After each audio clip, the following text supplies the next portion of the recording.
అందరికీ నమస్కారం. భారతదేశ ప్రభుత్వం కొత్త పాస్‌పోర్ట్‌ని అయితే జారీ చేస్తూ ఉంది.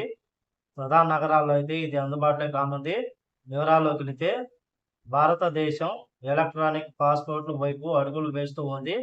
ఎలక్ట్రానిక్ పాస్‌పోర్ట్‌లు ప్రత్యేక లక్షణాలు కలిగి ఉంటుంది. అసలు ఎలక్ట్రానిక్ పాస్‌పోర్ట్ ఏమిటంటే ఈ వీడియోలో తెలుసుకుందాం. ఎంపిక చేసిన నగరాలలో భారతదేశంలో ఈ పాస్‌పోర్ట్ అందుబాటులో ఉంది.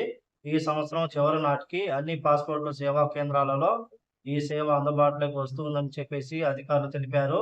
ఈ పాస్‌పోర్ట్ అనేది ఒక పాస్‌పోర్ట్. ఇందులో రేడియో ఫ్రీక్వెన్సీ ఐడెంటిఫికేషన్ బార్‌కోడ్ మరియు చిప్ అయితే గోల్డ్ కలర్‌లో ఒక చిప్ అయితే ఉంటుంది.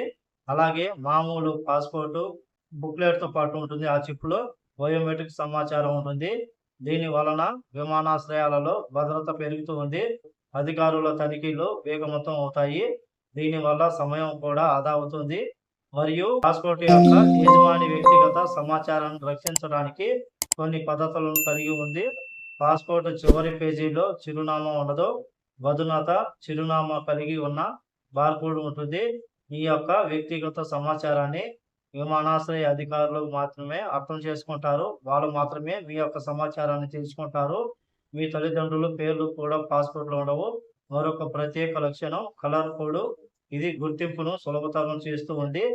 సాధారణ పాస్‌పోర్ట్‌లు నీలం రంగులో ఉంటాయి. దౌత్య సంబంధిత అధికారుల పాస్‌పోర్ట్‌లు మెరూన్ రంగులో ఉంటాయి. మీరు ప్రస్తుతం పాస్‌పోర్ట్ కోసం దరఖాస్తు చేసుకునే దశలను అనుసరించడం ద్వారా మీ పాస్‌పోర్ట్ కోసం దరఖాస్తు చేసుకోవచ్చు.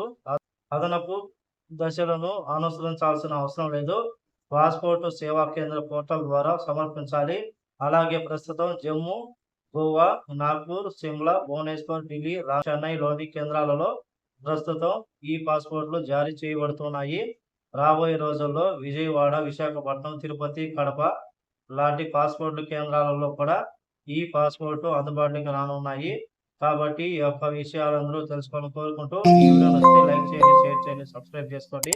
నెక్స్ట్ వీడియోలో మళ్ళీ కలుద్దాం. జై హింద్.